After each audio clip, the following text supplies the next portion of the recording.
Eu vi meu nome desaparecer do código e continuar rodando na tela. E aquilo era só o começo. O barulho seco da caixa batendo na mesa ecoou pelo andar vazio. As luzes fluorescentes tremiam no teto, e o reflexo frio delas fazia a superfície de metal brilhar como uma lâmina. Dentro da caixa, um teclado gasto, um porta-canetas rachado, uma foto desbotada da equipe. 15 anos reduzidos a um cubo de papelão. "Assine aqui", disse a mulher do RH, sem levantar os olhos. Peguei a caneta. A tinta correu pelo papel, como se riscasse mais do que um termo de rescisão. Senti que aquela assinatura não era minha saída. Era o início do que eles achavam que seria meu esquecimento. Atrás do vidro fosco da sala, vi 2 diretores se inclinarem um para o outro, rindo de algo que não ouvi. O som abafado parecia vir de outro mundo. O meu crachá já não estava no peito. No elevador, um estagiário segurou a porta para mim. Olhou para a caixa, depois para meu rosto. Não disse nada. Eu também não. Na rua, o vento carregava folhas secas pelo estacionamento. Encostei a caixa no banco do carro e fiquei olhando o prédio. Janelas espelhadas, fachadas perfeitas, como se pudessem esconder tudo o que acontecia por dentro. Lembrei da madrugada anterior, quando vi, pela primeira vez, meu próprio código rodando sem meu nome. Eles tinham feito exatamente o que eu previa, e ainda assim, ver aquilo na prática queimava como ferro em brasa. No porta-luvas estava o pendrive, a versão nova, a que ninguém lá dentro conhecia. Respirei fundo, mas não para me acalmar. Respirei para memorizar cada detalhe daquele momento. O frio no concreto, o peso da caixa, o gosto metálico na boca. Eu sabia que um dia teria que revisitar isso. Na esquina, vi Paulo, do setor de TI, fumando. Ele me reconheceu, apagou o cigarro e veio até mim. "Cara, fiquei sabendo", disse, meio hesitante. "Não fala nada?" Cortei. "Só me responde. Estão rodando?" Ele hesitou por 2 segundos. "Estão, desde ontem." Balancei a cabeça. O nó no estômago apertou, mas a raiva organizava meus pensamentos. Entrei no carro. O retrovisor mostrava meu rosto duro, quase estranho. Parecia outra pessoa me olhando de volta. Liguei o motor e saí devagar, como se não houvesse pressa. Não havia mesmo. Eu já estava meses à frente deles. Mas naquele instante, enquanto o prédio diminuía no espelho, uma pergunta me atravessou com força. Quando foi que tudo começou a ruir? O café da padaria da esquina esfriava na minha frente. Eu mexia o líquido com a colher, ouvindo-o tilintar fino contra a porcelana. Mas meus olhos estavam fixos no movimento da rua. Ali, do outro lado, 2 gerentes da empresa, Clara e Mendes, desciam de um carro preto. Sorriam. Carregavam pastas novas, como se nada tivesse acontecido. Fiquei observando o modo como Clara ajeitou o cabelo antes de entrar no restaurante. Mendes olhou em volta, rápido, e falou algo no ouvido dela. Ela riu. Não era o riso de quem contava piada. Era o riso de quem já sabia que tinha vencido. Não levantei, não fui atrás. O impulso estava ali, latejando, mas deixei passar. Em vez disso, peguei o celular. Meus dedos deslizaram até o contato Rogério Advogado, mas não toquei na tela. Ainda não. Lembrei de 3 meses atrás. O anúncio da reorganização chegou num e-mail seco, enviado às 22h de uma terça-feira. Ninguém falou comigo diretamente. No dia seguinte, no corredor, vi meu chefe evitar meu olhar. Já sabia. Foi naquela noite que sentei na sala de casa. Apaguei todas as luzes e comecei a escrever do zero a versão nova. Cada linha, cada função, cada fragmento, diferente o suficiente para ser só meu, mas com o mesmo coração. Voltei ao presente com o cheiro de pão fresco. Mendes e Clara ainda estavam lá dentro, de costas para mim, conversando animadamente. Tive a sensação de que falavam sobre o código, sobre mim. Apertei a borda da xícara até sentir a cerâmica quente machucar a pele. Saí da padaria e segui andando sem rumo, mas meus passos me levaram até a frente do prédio da antiga empresa. A portaria de vidro brilhava sob o sol do meio-dia. Por trás, reconheci alguns rostos, gente que trabalhou comigo, que partilhou noites e prazos impossíveis. Eles desviaram o olhar, talvez medo, talvez vergonha. Cruzei a rua e fui até a livraria ao lado. Sentei na poltrona do canto, perto da prateleira de informática, e liguei o notebook. A tela iluminou meu rosto. Abri uma pasta escondida, nome neutro, e conferi os arquivos. Tudo estava lá. Tudo o que eles pensavam ter levado, mas não tinham. Enquanto isso, na vitrine da livraria, o reflexo mostrava a entrada da empresa. Um carro de luxo parou e dele desceu o diretor-geral, Henrique. Gravata solta, expressão tensa. Ele falava ao celular, gesticulando, andando de um lado para o outro. Não ouvi as palavras, mas reconheci os gestos, os mesmos que fazia quando algo dava errado. O celular vibrou. Mensagem de Paulo. Rodou hoje de manhã.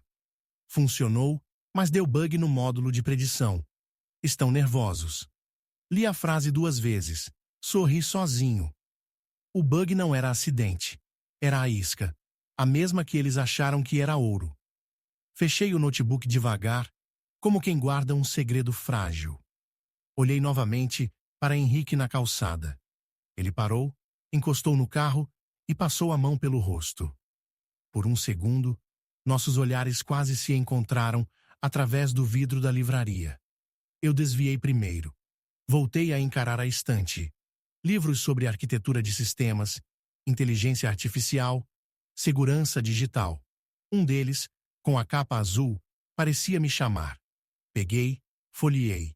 Entre os capítulos, encontrei um post-it esquecido por alguém. É sobre quem controla a narrativa. Guardei o bilhete no bolso. Saí da livraria, atravessei a rua e caminhei até o ponto de ônibus, deixando o prédio para trás. Eu sabia que ainda estava só observando. Mas essa fase não duraria muito. No dia seguinte, acordei cedo, antes do sol. O apartamento estava silencioso, exceto pelo som baixo do ventilador girando no teto. Fui direto para a mesa da sala, onde o notebook já me esperava. Liguei-o e, enquanto a tela carregava, anotei num caderno 3 perguntas que não saíam da minha cabeça. O que eles já sabem? O que ainda precisam descobrir? Onde eu posso atacar sem ser visto? Abri a pasta com os registros da nova e comecei a comparar linha por linha com a versão que deixei para trás. Pequenas diferenças, quase imperceptíveis para um olhar apressado, mas que qualquer perito reconheceria como marcas autorais. A assinatura estava lá, embutida num loop que ninguém alteraria sem quebrar o funcionamento. Às 9 da manhã, liguei para Rogério. Tenho provas, disse, direto. Provas de quê? De que o que eles estão usando é meu e de que eles sabiam disso. Do outro lado, silêncio. Vamos conversar pessoalmente. Hoje, às 2, respondeu ele. Fechei o notebook e saí para caminhar. No caminho, vi cartazes colados num muro com o logo da empresa. Inovação que transforma, dizia o slogan. Senti o impulso de arrancar um deles, mas não fiz. Essa era a minha vantagem. Não reagir na superfície, mas no subsolo. Na reunião com Rogério, mostrei o código, os registros de data, as mensagens antigas de e-mail. Isso é sólido, ele disse. Mas você quer ir para cima agora ou espera eles afundarem mais? Olhei pela janela do escritório dele, onde carros passavam devagar, na chuva fina. Quero que eles se exponham primeiro. Saí de lá com a mente clara. A primeira ação seria pequena, quase invisível. um ajuste num fórum técnico, usando um perfil antigo, levantando dúvidas sobre a integridade do algoritmo que a empresa estava usando. Nada direto, apenas perguntas certas no lugar certo. No fim da tarde, estava num café do centro, observando as notificações no celular. O post já tinha atraído comentários de especialistas conhecidos. Alguns começavam a desconfiar que o produto da empresa não era tão original quanto parecia. Enquanto lia, recebi uma mensagem de Paulo. Henrique está convocando todo mundo. Tem coisa grande vindo. Sorri. Estava funcionando. Eles iriam se mexer, e cada movimento abriria mais espaço para mim. Olhei meu reflexo no vidro do café. Não era o mesmo homem que saiu com uma caixa de papelão dias atrás. Agora, eu estava escrevendo as regras do jogo. E eles nem sabiam que já estavam jogando na minha mesa. A sala de audiências estava lotada. Eu não deveria estar ali. Oficialmente, nem constava na lista de convidados. Mas um amigo me arrumou um crachá temporário de consultor. Sentei nas últimas fileiras, quase escondido atrás de uma coluna. Henrique entrou primeiro, cercado por 2 advogados. Gravata justa, olhar afiado, mas os dedos tamborilavam na pasta que carregava. Clara veio logo atrás, o rosto sério, sem o sorriso habitual. Eles não me viram, e eu preferi que continuasse assim. O telão acendeu. Apareceu a apresentação oficial do novo sistema preditivo da empresa. Reconheci cada tela, cada fluxo. Era a minha arquitetura, só que com o meu nome apagado. Eles falavam de inovação proprietária, tecnologia exclusiva, enquanto eu contava mentalmente as horas que passei criando aquilo. Noites, madrugadas, feriados. O microfone chiou. Um investidor pediu para demonstrar o módulo mais sensível. Henrique fez sinal para um técnico. O gráfico começou a rodar. E travou. A sala ficou em silêncio por 3 segundos que pareceram 3 minutos. O técnico tentou reiniciar, mas o bug apareceu de novo. Valores distorcidos. Previsões absurdas. Era o efeito da minha isca. Um erro pontual, disse Henrique, forçando um sorriso. Questão de ajuste. Mas eu via nos olhos dele. Ele sabia que não conseguiria corrigir aquilo sem quebrar metade do sistema. Quando a sessão terminou, saí antes que alguém pudesse me notar.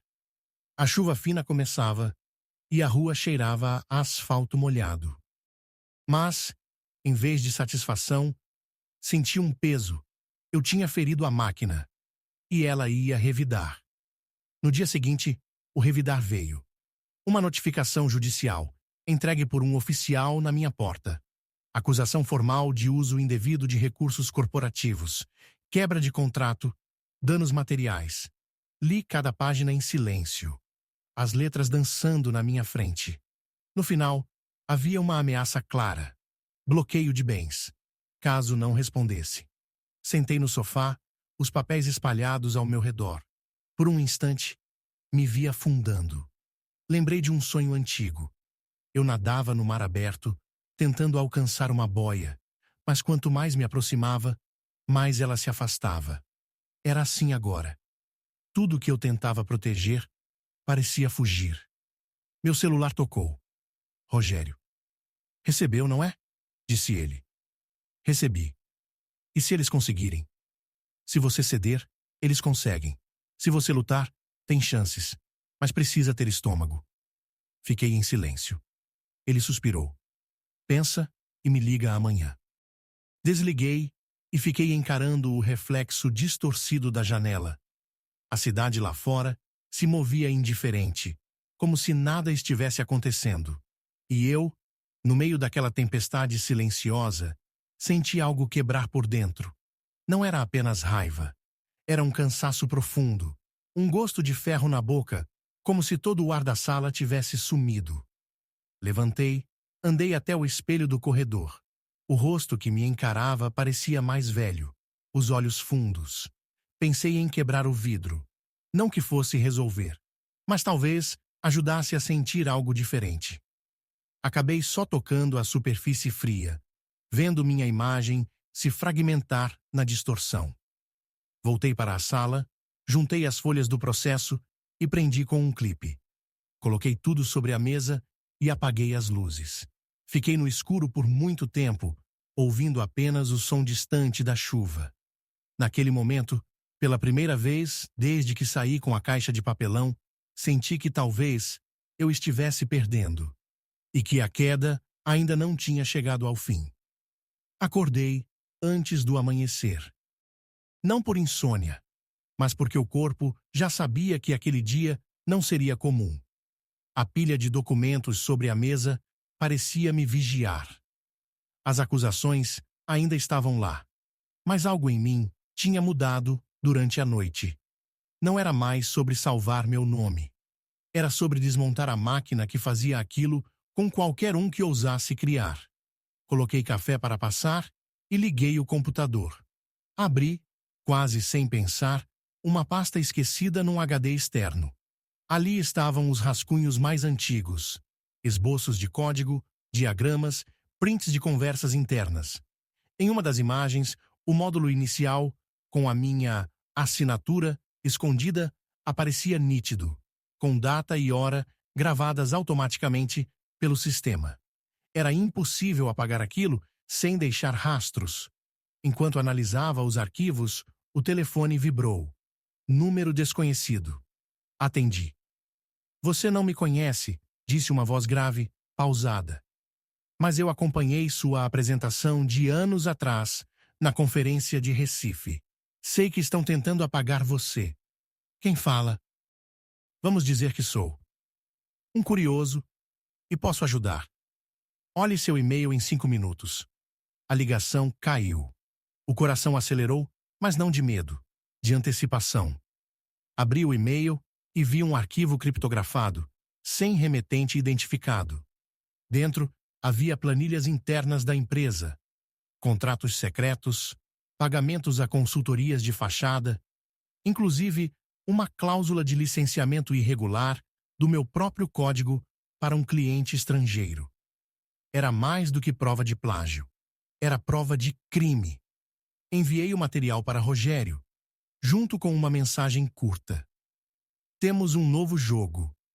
Ele respondeu minutos depois. Isso vai muito além do seu caso. Pode derrubar gente grande. Então vamos derrubar. À tarde, encontrei-me com ele e com Mariana, uma ex-colega que tinha saído da empresa 2 anos antes. Ela olhou os documentos e balançou a cabeça. Eu sabia que eles passavam por cima de regras, mas não nesse nível. Você topa testemunhar? Perguntei. Ela hesitou. Se isso for para limpar o terreno, sim. Mas não se engane.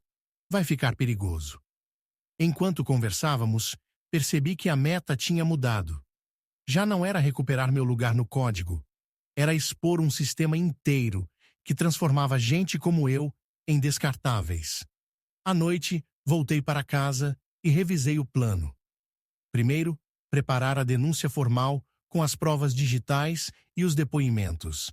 Depois, abrir a informação ao público de forma controlada, para que não desaparecesse nos bastidores. A ameaça, agora, não era só jurídica. Era política e econômica. Abri a janela. A cidade brilhava lá embaixo, indiferente ao que eu estava prestes a fazer. Pensei em todos os outros que saíram daquela empresa com uma caixa na mão e o nome apagado dos projetos.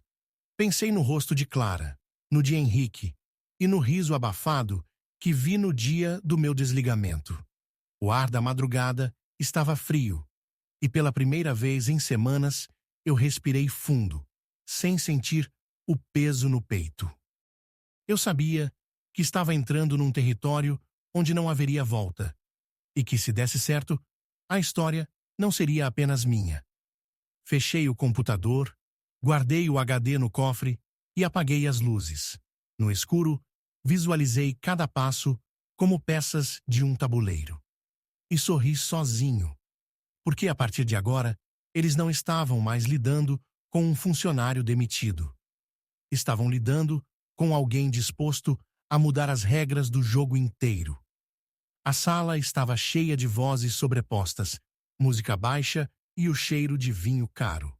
Era o coquetel de lançamento de um produto de uma startup parceira. E também o lugar perfeito para encontrar aliados sem chamar atenção. Caminhei entre os grupos, cumprimentando rostos conhecidos, mas mantendo o sorriso neutro. Mariana estava encostada perto do bar, um vestido preto simples, olhar atento. Quando me viu, ergueu discretamente a taça. "Está tudo pronto", disse ela, assim que me aproximei. Nosso contato confirmou. "O jornalista vai receber o material amanhã cedo." Assenti. "E os servidores?" "Paulo já fez o espelhamento. Se tentarem apagar algo, teremos cópias em 3 países diferentes." Enquanto falávamos, vi Henrique atravessar o salão. Não sabia que ele estaria ali. Conversava com um investidor estrangeiro, gesticulando com confiança. Por dentro, imaginei o que aconteceria quando aquele homem lesse as denúncias que cairiam na imprensa. Decidi agir como se fosse apenas mais uma noite.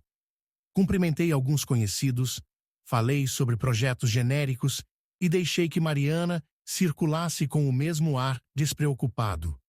Tudo era parte da coreografia. Parecer invisível enquanto a armadilha se fechava. Mais tarde, saímos juntos para a rua. O ar estava fresco e as luzes da cidade refletiam nas poças de chuva. Encontramos Paulo num carro estacionado. Ele abriu o porta-luvas e tirou um envelope. "Aqui estão as chaves de acesso ao backup", disse entregando-me. "Não guarde em casa." "Eu sei. Vai para o cofre do Rogério." Enquanto Paulo falava, percebi que meu tom havia mudado. Eu não soava mais como alguém se defendendo. Cada frase tinha o peso de quem conduz uma operação. No caminho para casa, observei meu reflexo no vidro do ônibus. O homem que me encarava tinha o olhar firme, sem o traço de hesitação que me acompanhava semanas atrás. A sensação não era de euforia, mas de clareza. Eu sabia que, a partir daquele momento, tudo avançaria rápido, e que quando a primeira peça caísse, não haveria como parar o efeito dominó. O auditório estava lotado. Jornalistas, câmeras, flashes, todos aguardando o anúncio oficial da empresa. Fiquei no fundo, em pé, com o capuz cobrindo parte do rosto. Henrique subiu ao palco, seguido por Clara. O telão atrás deles mostrava o logo reluzente. Ele começou a falar sobre transparência, ética corporativa e compromisso com a inovação. Cada palavra soava mais frágil que a anterior. No meio do discurso, um jornalista levantou a mão. "Como respondem às denúncias publicadas esta manhã?", perguntou, segurando o microfone firme.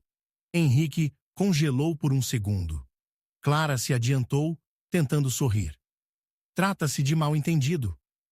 Outro repórter interrompeu. "Temos cópias dos contratos, códigos e e-mails. Está tudo aqui." O murmúrio virou burburinho. Flashes disparavam sem parar. Henrique começou a suar, passando a mão na nuca. Clara tentou encerrar a coletiva, mas perguntas vinham de todos os lados. A sala, antes controlada, agora parecia um animal vivo, cercando suas presas. Eu assistia de longe, sem mover um músculo. Quando Henrique finalmente admitiu a necessidade de revisar procedimentos e corrigir falhas de atribuição, entendi. Era o mais perto de uma confissão pública que eles chegariam. Sem esperar o fim, virei e saí para a rua. A tarde estava nublada, o vento frio. Peguei o celular. Mensagem de Mariana. "Conseguimos." Guardei o telefone no bolso e continuei andando, sem olhar para trás. A chuva fina caía sobre o telhado de vidro do laboratório. As luzes estavam apagadas, exceto por uma lâmpada de mesa iluminando meus cadernos. O som constante das gotas parecia marcar um compasso lento. No centro da bancada, o pendrive da versão nova.